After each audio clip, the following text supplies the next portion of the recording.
मैं मनसुख लक्ष्मणभाई मांडविया ईश्वर की शपथ लेता हूँ कि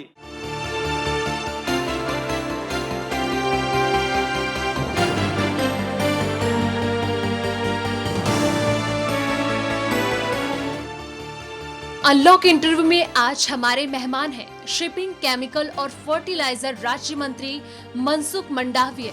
नरेंद्र मोदी सरकार के पहले कार्यकाल में वो सड़क परिवहन और राजमार्ग, जहाजरानी, रसायन और उर्वरक राज्य मंत्री थे।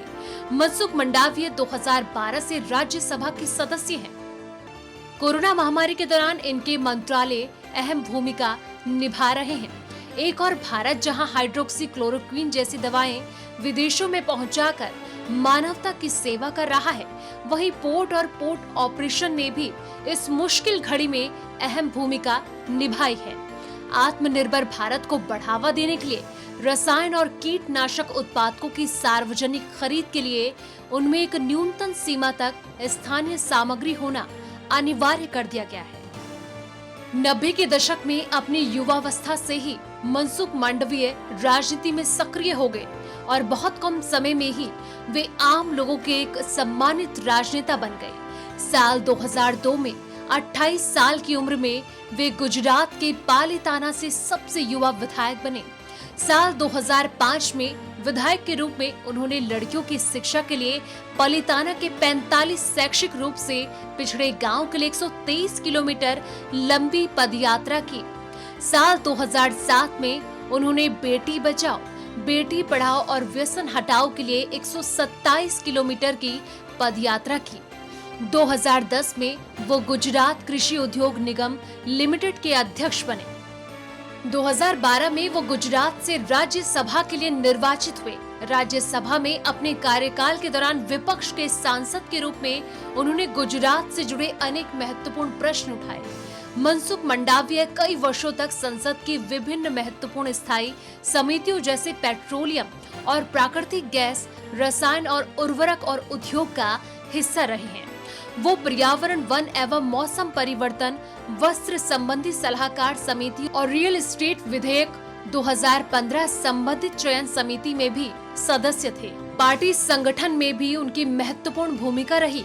2013 में वो बीजेपी राज्य इकाई के सचिव और 2014 में महासचिव बने थे। मनसुख मांडविया वित्तीय मामलों सहित अनेक विषयों पर अपने विश्लेषण और वैचारिक नेतृत्व के लिए भी काफी मशहूर है।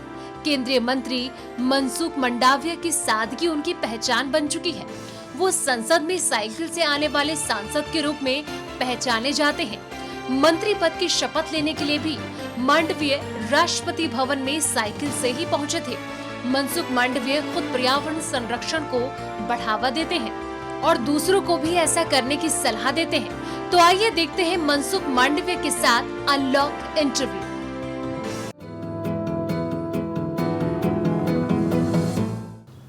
नमस्कार, मैं आपके साथ संध्या बेस्ट। आज हमारे साथ ऐसी शख्सियत मौजूद है जहां पर आपका परिचय करवा दूं और उनका नाम है मनसुख मंडाविया जी। राज्य मंत्री हैं, पोत परिवहन, रसायन और उर्वरक मंत्रालय इनके अधीनस्थ हैं। साथ ही आपको बता दें कि मनसुख मंडाविया 2 बार राज्यसभा सांसद और 2 बार गुजरात से विधायक भी रह चुके हैं। बहुत बहुत स्वागत है सर आपका हमारे जी नमस्ते सर। पहला सवाल मेरा यही है कि दूसरा कार्यकाल शुरू हो गया और 1 साल पूरा हो चुका है सरकार का। सबसे पहले आपको बहुत बहुत बधाइयाँ। आगे सरकार की क्या कुछ तैयारियां हैं, इसको किस तरीके से आप देखते हैं? मोदी जी ने जब पहली बार ओथ लिया था उस वक्त कहा था मेरी सरकार गरीब, शोषित, वंचित एवं पीड़ितों के प्रति समर्पित रहेगी। पहले 5 साल के कार्यकाल में आपने देखा होगा देश में टोटल अप्रोच को अपनाते हुए मोदी जी ने कभी नहीं कहा कि गरीब कौन सी जाति का है, कौन सी मजहब का है, कौन से रीजनल का है, ऐसा नहीं सोचा। उन्होंने कहा टोटल अप्रोच से काम करना है और गरीब के लिए हर गरीब को अपना घर मिले, गरीब के झोपड़ी में गैस सिलेंडर पहुंचे, 9 करोड़ गैस सिलेंडर उपलब्ध कराए, 18,000 गांव में बिजली पहुंचाई, देश में 38 करोड़ गरीब लोगों का जनधन अकाउंट के माध्यम से अपना अकाउंट ओपन कराया। यही बात को आगे बढ़ाते हुए मोदी 2 में मोदी जी ने जो एक्शन लिया, उसमें से जो पुराने कई इश्यू थे देश के आज़ादी के समय से, वो इश्यू किसी ने एड्रेस नहीं किया, या तो उसका सॉल्यूशन के लिए गंभीरता से सोचा नहीं। मोदी जी ने आर्टिकल 370 हो रस लेके, इनिशिएटिव लेके हटा दिया और जम्मू कश्मीर में वहाँ की जनता का डेवलपमेंट और उसकी प्रगति का द्वार खोल दिया। दूसरा, जब सालों से अयोध्या मंदिर का विषय सॉल्व नहीं हो रहा था, पॉजिटिव अप्रोच लेके सुप्रीम कोर्ट को सहयोग किया और सुप्रीम कोर्ट ने जजमेंट दे दिया और आज राम मंदिर निर्माण का काम शुरू होना है। ऐसे ही ट्रिपल तलाक, देश की महिलाओं, एक मजहब की महिलाओं को ये सफर करना पड़े, और उसके लिए मोदी जी ने ट्रिपल तलाक को नाबूद कर दिया। देश की इकोनॉमी को बूस्टअप करने के लिए जो कदम उठाना चाहिए, और दुनिया में एक विश्वास बना, एक ऐसा था कि 5 फ्रेजाइल कंट्रीज में इंडिया का नाम था, उसमें ब्राजील था, उसमें शायद वियतनाम था, ऐसे जो 5 कंट्रीज थे, टर्की था, उसमें से इंडिया का भी नाम शामिल था। और इंडिया में 5 फ्रेजाइल मतलब यहाँ इन्वेस्ट करना हितावह नहीं है। आज दुनिया में इन्वेस्ट करने के लिए बेस्ट डेस्टिनेशन इंडिया बन चुका है। जीएसटी, इकोनॉमिक बड़े रिफॉर्म गवर्नमेंट ने जो फर्स्ट मोदी 1 में किया, और इंडिया की इकोनॉमी को आगे बढ़ाने के लिए बजट में जो प्रावधान किया, इस दृष्टि से मैं देखूं तो मैं अवश्य बोल सकता हूं कि देश एक ऐसे रास्ते पे आगे बढ़ चुका है जो देश अगले दिनों में, हिंदुस्तान स्वयं तो सशक्त बनेगा, लेकिन दुनिया में भी एक अपना अगवा स्थान स्थापित कर पाएंगे।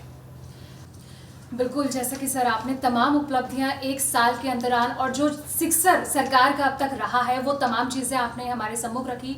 लेकिन सर, अभी फिलहाल देश में जो हालात हैं, पूरी दुनिया कोरोना जैसी महामारी से जूझ रहा है, इसको लेकर सरकार की क्या कुछ तैयारियां, क्या कुछ रोड मैप? कोरोना वायरस की महामारी वैश्विक महामारी है, और ये वैश्विक महामारी को निपटने के लिए मोदी गवर्नमेंट ने जो समय से डिसीजन लिया, फॉर एग्जाम्पल मैं भी हेल्थ मिनिस्टर की अध्यक्षता में कोरोना वायरस की समीक्षा के लिए एक ग्रुप बैठता है, एक ग्रुप ऑफ मिनिस्टर्स का मैं मेंबर हूँ।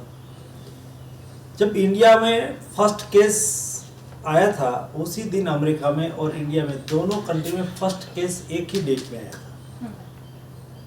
और जिस गति से अमेरिका में केस आगे बढ़ रहा था, उस गति से जो इंडिया में आगे बढ़ा होता, तो उस वक्त इंडिया के पास नहीं कोविड के लिए सेपरेट बेड की व्यवस्था थी, देश की आवश्यकता के अनुसार नहीं वेंटिलेटर अवेलेबल था, N95 मास्क अवेलेबल नहीं था, PPE किट अवेलेबल नहीं थी। ऐसी स्थिति में जो ये स्प्रेड कर जाए तो देश की क्या स्थिति होगी। और इसलिए मोदी जी ने योग्य समय पर, टाइम पर लॉकडाउन किया, उससे कोरोना वायरस के सामने लड़ने की क्षमता हमने हासिल कर ली। और ये जो समय रहा, क्योंकि उस वजह से नहीं केवल इंडिया में, लेकिन सारी दुनिया की आर्थिक गतिविधि पर, इकोनॉमिक्स पर स्वाभाविक तौर पर नेगेटिव इफेक्ट आई हो। तो जिस दिन से लॉकडाउन का इम्प्लीमेंटेशन हुआ, उस दिन से तुरंत ही मोदी गवर्नमेंट ने अगला प्लान क्या होना चाहिए, उसमें से कैसे निकलेंगे। और हिंदुस्तान का एक अलग कल्चर है। दुनिया हर क्राइसिस को जिस दृष्टि से देखती है, इस दृष्टि से हम नहीं देखते हैं।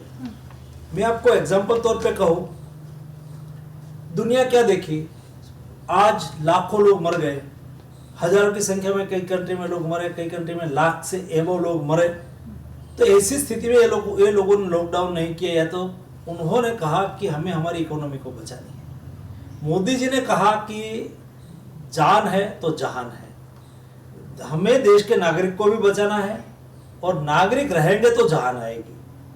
हमने ये स्टैंड लिया और हम वसुधैव कुटुंबकम की अवधारणा से पले पोसे हैं और यही दुनिया में हमारी आइडेंटिटी है, यही हमारा कल्चर है। इसलिए जब हम अपने घर पे गेट पर क्या लिखते हैं, लाभ नहीं लिखते हैं, शुभ लाभ लिखते हैं, लाभ शुभ लिखते हैं। लाभ के साथ शुभ भी और शुभ के साथ लाभ भी। केवल लाभ की बात सोचने वाले लोग हम नहीं हैं, हम शुभ की भावना से भी काम करते हैं। शुभ की भावना मतलब एक दूसरों को सहयोग करना, गरीब है उसको मदद करना, जो वंचित है उसको सहयोग करना और सभी को जीने का अधिकार है। इस अवधारणा से दूसरे को मददरूप होना, ये हमारा कल्चर है। यही कल्चर इस क्राइसिस में प्रकट हुआ। आपने देखा होगा मोदी जी ने जिस दिन लॉकडाउन का इम्प्लीमेंटेशन किया और तुरंत ही 125 लाख करोड़ का 125 लाख करोड़ का गरीब कल्याण पैकेज डिक्लेयर किया। जैसे कि देश के गरीब लोगों को तीन टाइम खाना मिलना चाहिए, उसको अनाज मिलना चाहिए, उसको दलहन मिलना चाहिए, उसको गेहूं मिलना चाहिए, चावल मिलनी चाहिए। मोदी जी ने रेशन के माध्यम से दिया। दूसरा, ऐसी स्थिति में हमने प्रिपरेशन तैयार करना शुरू कर दिया कि आफ्टर कोविड के बाद देश की इकोनॉमी को कैसे पटरी पर लाए। उसमें से ही ये 21 लाख करोड़ का पैकेज निकला। ये बहुत बड़ी बात है, दुनिया में आज इतना बड़ा पैकेज किसी ने नहीं दिया है। हमारा बजट है 28 से 30 लाख करोड़ का और नियरेस्ट एक पैकेज के रूप में देश की इकोनॉमी में इतना पैसा डालना, लोन के माध्यम से, सहाय के माध्यम से, सहयोग के माध्यम से, ये हमारी इकोनॉमी को तुरंत ही बूस्टअप कर देंगे और उसको आत्मनिर्भरता के साथ जोड़ना बहुत बड़ी बात है। और ये आत्मनिर्भर पैकेज हिंदुस्तान की इकोनॉमी को, मैं इकोनॉमिक्स में थोड़ा रुचि रखने वाला आदमी हूँ, तो दुनिया की इकोनॉमी कब पटरी पर आएगी कब नहीं आएगी डोंट नो, लेकिन हिंदुस्तान की इकोनॉमी तुरंत ही पटरी पर आ जाएगी, ऐसा मुझे पूरा विश्वास है। बिल्कुल। इस वक्त यहाँ पर मेरे साथ मौजूद है प्रणव गोस्वामी, वरिष्ठ पत्रकार हैं, वो भी मनसुख जी से सवाल जवाब करेंगे। मंत्री जी, आपसे हम ये जानना चाहेंगे कि प्रधानमंत्री मोदी जी के विजन के बारे में भी आपने बातचीत की। आपके पास रसायन और उर्वरक मंत्रालय का भी प्रभार है, आप राज्य मंत्री हैं उसके। उन्होंने, मोदी जी ने जीरो बजट खेती की ओर आगे बढ़ने का एक संकल्प दिखाया, देश को उन्होंने संकल्प लिया। तो इस दिशा में मंत्रालय ने क्या किया है कि जो फर्टिलाइज़र है, जो केमिकल है, इसका कम से कम इस्तेमाल हो और हम जीरो बजट खेती की तरफ जाएं? लाल किले से 15 अगस्त को देश को एड्रेस करते हुए प्रधानमंत्री जी ने कहा कि देश में केमिकल्स फर्टिलाइजर का यूज कम करने की आवश्यकता है और केमिकल्स फर्टिलाइजर यूज कम करके आपको जीरो बजट फार्मिंग की ओर जाना है। मतलब आपको organic fertiliser, nano fertiliser, bio fertiliser, alternate fertiliser पर जाना है। उससे सॉइल भी बचेगी और प्रोडक्शन आज डिक्लाइन होना शुरू हो गया है क्योंकि केमिकल्स फर्टिलाइजर का ज़्यादा उपयोग होने से कई डिसीज भी होते हैं। तो हमने उसके लिए बहुत समझ के काम करना शुरू किया है। मोदी जी ने कहा कि केमिकल्स फर्टिलाइजर से किसान को डाइवर्ट होना चाहिए, तो कौन सा फर्टिलाइजर पर जाए? तो बायो फर्टिलाइजर हो सकता है, आज नैनो फर्टिलाइजर भी आया है, स्लो रिलीज यूरिया भी आया है और अव्यवहारू रूप में या तो आवश्यकता से ज़्यादा यूरिया का यूज़ करने से सरकार की ज़्यादा सब्सिडी भी खर्च हो जाती है और प्रोडक्शन बढ़ता नहीं है। तो किसान को देना कम नहीं करना है, किसान को जो देना है वो तो देना ही है, लेकिन वो दूसरे रूट से कैसे सब्सिडी किसान को दे। और डीबीटी का इम्प्लीमेंटेशन करने के लिए हम लोगों ने इनिशिएटिव लेना शुरू किया और अगले दिनों में हम किसान का पैसा किसान के डायरेक्ट अकाउंट में डालेंगे। जैसे कि आज फर्टिलाइजर का डाइवर्जन हो रहा है वो भी कम होगा और उससे किसान के जेब में जो पैसा आएगा वो अल्टरनेट फर्टिलाइजर को प्रोक्योर करने के लिए यूज़ करेंगे, तो किसान भी खुशहाल होगा और मोदी जी ने किसान की इनकम दोगुनी करने के लिए संकल्प व्यक्त किया है, उसकी पूर्तता भी होगी। एक सवाल आपका, जो स्वतंत्र प्रभार का जो आपका मंत्रालय है शिपिंग का, उस पर है कि पोस्टल कार्गो को बढ़ाने और साथ में जो लॉजिस्टिक कॉस्ट है इसको कम करने की दिशा में मंत्रालय ने क्या इनिशिएटिव लिए हैं, क्या कदम उठाए? बहुत क्वेश्चन है। आप आज देश में लॉजिस्टिक कॉस्ट 14% है और दुनिया की एवरेज लॉजिस्टिक कॉस्ट वो 9% है। मतलब दुनिया से हम 5% महंगे हैं। आप यहाँ से एक्जिम कार्गो करेंगे, कार्गो लाएंगे या कार्गो बेचेंगे, फॉरेन कंट्री में आप बेचेंगे, तो अमेरिका या तो अदर कंट्री ने जो कार्गो भेजा है उसको न 10% प्रॉफिट मिलेगा तो आपको 5% मिलेगा। 5% प्रॉफिट वाला कोई कमोडिटीज आप एक्सपोर्ट कर ही नहीं पाएंगे, क्योंकि 5% आपकी लॉजिस्टिक कॉस्ट ज़्यादा है। जरूरी होता है कि देश की लॉजिस्टिक कॉस्ट जितनी कम कर पाओ उससे आपका एक्जिम कार्गो बढ़ेंगे। और हमने लॉजिस्टिक कॉस्ट कम करने के लिए 2 इनिशिएटिव लिया है। एक, देश में by road 1 ton 1 kilometre 3 rupees खर्च होता है। बाय रेल वो 1.50 पैसे मतलब 1.5 रुपीज होता है, लेकिन बाय वाटरवेज से वो 1 रुपीज और 1 रुपीज से भी नीचे हो जाते हैं। तो क्या हम कार्गो, हमें देश को 7,500 किलोमीटर समुद्र तट मिला है। 7,500 किलोमीटर का समुद्र तट, गंगा जैसी बड़ी रिवर, ब्रह्मपुत्र जैसी बड़ी रिवर जो हिमालय से निकलती है और 12 माह पानी होता है, ये उसका उपयोग करके आप लॉजिस्टिक कॉस्ट कम कर सकते हैं? उसका उत्तर है हाँ, यस। हमने गंगा में वाराणसी से हल्दिया तक 1400 kilometre inland waterways already develop कर दिया। 700 से ज़्यादा वेसल्स आज उसमें ट्रांसपोर्टेशन करना शुरू कर दिया, क्रूज ट्रांसपोर्टेशन करना शुरू कर दिया।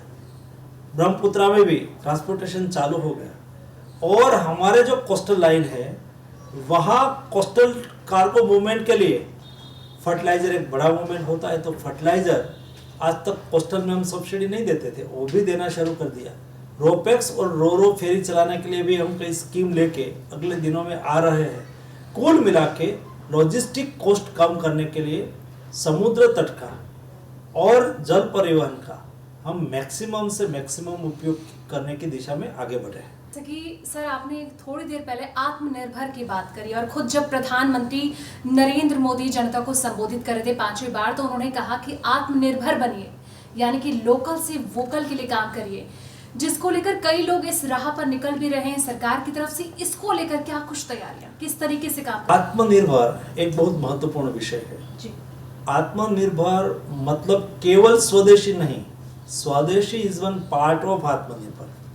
आत्मनिर्भर मतलब आप अपनी क्रिटिकल रिक्वायरमेंट है, जो आवश्यक आपकी जरूरियात है, वो देश में ही पूरी होनी चाहिए।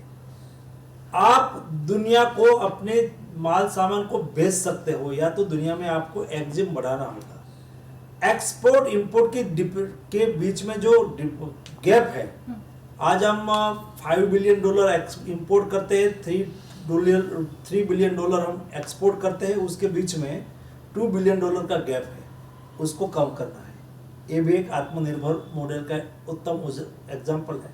मेक इन इंडिया, ये आत्मनिर्भर भारत का एक सबसे बड़ा महत्वपूर्ण पहलू है। दुनिया से टेक्नोलॉजी इंडिया में आए और इंडिया एक टेक्नोलॉजी डेवलप करके यहाँ ही प्रोडक्शन करे, ये भी एक आत्मनिर्भर भारत का एक पहलू है। फॉर एग्जाम्पल, मोदी जी ने कहा कि 200 करोड़ तक हमें ग्लोबल टेंडर नहीं करना है, तो क्या होगा? मुझे एक पोर्ट पर क्रेन खरीदनी है, प्रोक्योर करनी है, तो क्रेन मुझे चाहिए, उसकी प्राइस है 50 करोड़ की, लेकिन इंडिया में नहीं बनती है। लेकिन देश में कितने पोर्ट है? तो छोटे मोटे 67 पोर्ट आज के दिन में फंक्शनल है। तो पोर्ट में क्रेन की रिक्वायरमेंट होती रहती है, और 200 करोड़ का टेंडर इंडिया में इंडियन डोमेस्टिक कंपनी से ही खरीदना है, या तो इंडिया मेड होना चाहिए, मोदी जी ने कहा। तो होगा क्या? दुनिया की मल्टीनेशनल कंपनी असेसमेंट करेगी कि भाई इंडिया की रिक्वायरमेंट हर साल 20-25 क्रेन की है, तो हमारा बिजनेस है 500-600 करोड़ का, तो क्या हम इंडियन कंपनी के साथ जॉइंट वेंचर करके टेक्नोलॉजी वहाँ लेके जाए इंडिया में, हम क्रेन ना बनाए तो इंडिया में क्रेन बनाएगा और इंडिया में बेचेंगे, लेकिन आके बनाएंगे कहाँ? इंडिया में। तो इंडिया में बनाएंगे, उसका फायदा क्या होगा? वो मेक इन इंडिया होगा। तो मेक इन इंडिया होगा, उसका फायदा ये होगा कि देश में बनेंगे तो देश के कई लोगों को रोजगारी मिलेगी। ये number of profit, number of फायदा वो मेक इन इंडिया से होगा। मतलब ये आत्म भारत का मॉडल है, और आत्म भारत के माध्यम से हम देश को कैसे मजबूत कर सकें, कैसे सशक्त बना सकें, वही रूट हो सकता है जो मोदी जी ने लिया। बिल्कुल, जैसा कि सर आपने तमाम चीज़ें ये बताया कि किस तरीके से आत्मनिर्भर को लेकर सरकार जोर दे रही है, और ख़ास तौर पर आप भी देख रहे हैं कि इस वक्त क्या तनातनी चल रही है, चाहे हमारे पड़ोसी मुल्क की बात की जाए, पाकिस्तान की बात की जाए, चीन की बात की जाए, तो कहीं ना कहीं अभी फिलहाल जिस तरीके से चीनी सामान जो बहिष्कार करने को लेकर जोर दिया जा रहा है कि इसका बाइकआउट किया जाए, इसको लेकर क्या कुछ पता? भारत एक वैश्विक परिप्रेक्ष्य में भारत कैसे मजबूत बने, और भारत को मजबूत बनाने के लिए आत्मनिर्भर मॉडल के माध्यम से हम कैसे आगे बढ़े, और ये आगे बढ़ने के लिए आत्मनिर्भरता हासिल करने के लिए मैं आपको एक एग्जांपल बताऊं। जैसा हम किसी के खिलाफ कोई कार्यवाही करके आत्मनिर्भर बनना नहीं चाहते, हम स्वयं सेल्फ सस्टेन होना चाहते हैं। For example my self looking pharma ministry, तो फार्मा मिनिस्ट्री में हमने 53 ऐसे एपीआई थे, रॉ मटेरियल थे, वो ज़्यादातर इंपोर्ट करते थे। तो हम ज़्यादा इंपोर्ट करते थे, और हमारे लिए तो वो आवश्यक है, क्योंकि जीवन रक्षक दवा ना मिले, कभी दिक्कत हो जाए तो मुश्किल हो जाता है, इतने 130 करोड़ की जनता का देश। तो हमने कहा कि ऐसे 53 एपीआई इंडिया में बनाओ, ये बनाने के लिए क्या दिक्कत होगी, क्यों नहीं बनता है? तो उसमें से एक निष्कर्ष ये निकला कि इंडिया में उसकी प्रोडक्शन कॉस्ट ज़्यादा है। तो ज़्यादा प्रोडक्शन कॉस्ट को हमें कैसे मैच करें? तो मैंने एक स्कीम निकाली और 14,000 करोड़ का पैकेज दिया। ये पैकेज में जो इंडिया में नहीं बनता है ऐसा एपीआई इंडिया में बनाए, तो उसको वायबिलिटी गैप फंडिंग के रूप में हम 20% उसको इंसेंटिव देंगे। ऐसी और फार्मा पार्क बनाएंगे, उसमें 1000 करोड़ रुपीस वन पार्क में देंगे। मेडिकल डिवाइसेस इंडिया में बनता ही नहीं, आप थर्मोमीटर लेने के लिए जाओ तो भी इंडिया में बना हुआ नहीं होता है। तो इंडिया में बनाने के लिए हमने मेडिकल डिवाइस पार्क को प्रमोट करने के लिए डिसीजन लिया, और उसके लिए हमने प्रोडक्शन बेस्ड इंसेंटिव देने के लिए निर्णय किया। 14,000 करोड़ की स्कीम हमने निकाली। उससे फ़ायदा ये होगा कि देश में मेक इन इंडिया होगा, और देश में देश के क्रिटिकल रिक्वायरमेंट फुलफिल हो सकती है। सर, इसी से जुड़ा हुआ एक सवाल है कि आपने कहा कि फार्मा सेक्टर में किस तरह से अपॉर्चुनिटी देख रहे हैं हम लोग, लेकिन कोविड के बाद की जो परिस्थिति देखी हमने, इसके बाद भारत को आत्मनिर्भरता की तरफ देखें, या देश और दुनिया को किस तरह से हम फार्मा सेक्टर में अपना जो कंट्रीब्यूशन है इंडिया का, उसको किस तरह से बढ़ाने की दिशा में काम करें? फार्मा सेक्टर में ये कोविड क्राइसिस में हमने बहुत बड़ा काम किया। मोदी जी ने कहा कि देश की रिक्वायरमेंट तो हमें फुलफिल करनी है, लेकिन जो बचे उससे दुनिया को भी मदद करना है। यही हमारा मॉडल है, और ये दुनिया को मदद करना मतलब हमारे मिनिस्ट्री ने देश में जो मेडिसिन का प्रोडक्शन होता है उसमें से खास करके कोविड में 3 मेडिसिन दुनिया की रिक्वायरमेंट निकली। उसमें से एक थी हाइड्रोक्सीक्लोरोक्विन, दूसरी थी एजिथ्रोमाइसिन, और तीसरी थी पैरासीटामोल। ये तीनों मेडिसिन हमने दुनिया को उपलब्ध कराई। देश की ज़रूरियात को तो फुलफिल किया, लेकिन 113 कंट्री को हमने ये मेडिसिन उपलब्ध कराई। उसका नतीजा ये निकलेगा, आप जब दुनिया में कोई कंट्री में जाएंगे और कहेंगे कि मैं इंडिया से आ रहा हूँ, आप इंडियन हो, इसलिए दुनिया आपके साथ सम्मान से देखेगी और थैंक यू कहेगी। थैंक यू क्यों कहेगी? कि आप इंडियन हो और हमारे देश में कोरोना क्राइसिस थी और हमारे यहाँ मेडिसिन आप लोगों ने उपलब्ध कराई थी, ये सम्मान हिंदुस्तान को मिलेगा। उसके आधार पर हमारी दोस्ती बढ़ेगी। दोस्ती के आधार पर उसको और कोई कंट्री से इंपोर्ट करना है तो हम कहेंगे कि इंडिया से आप इंपोर्ट करो, ऑटोमेटिक होता है। और इस दृष्टि से अगले दिनों में या तो आफ्टर कोविड के बाद भी फार्मा सेक्टर में हम बहुत कुछ कर पाएंगे। बिल्कुल, जैसे कि मनसुख जी ने तमाम चीज़ें हमारे सम्मुख रखी कि किस तरीके से सरकार के द्वारा इन एक साल में जनता के लिए काम किया गया, तमाम उपलब्धियां भी उन्होंने गिराई और आगे जो वैश्विक महामारी इस वक्त चल रही है कोविड-19, इससे कैसे दुनिया लड़ रही है और किस तरीके से सरकार के कामकाज हैं, उनको लेकर तमाम चीज़ें हमारे सामने रखी। फिलहाल बहुत बहुत शुक्रिया सर इस तमाम जानकारी। धन्यवाद। Thank you. खबरों में बने रहने के लिए RNI की फेसबुक, ट्विटर, इंस्टा और यूट्यूब को सब्सक्राइब करें। बेल आइकन दबाना ना भूलें।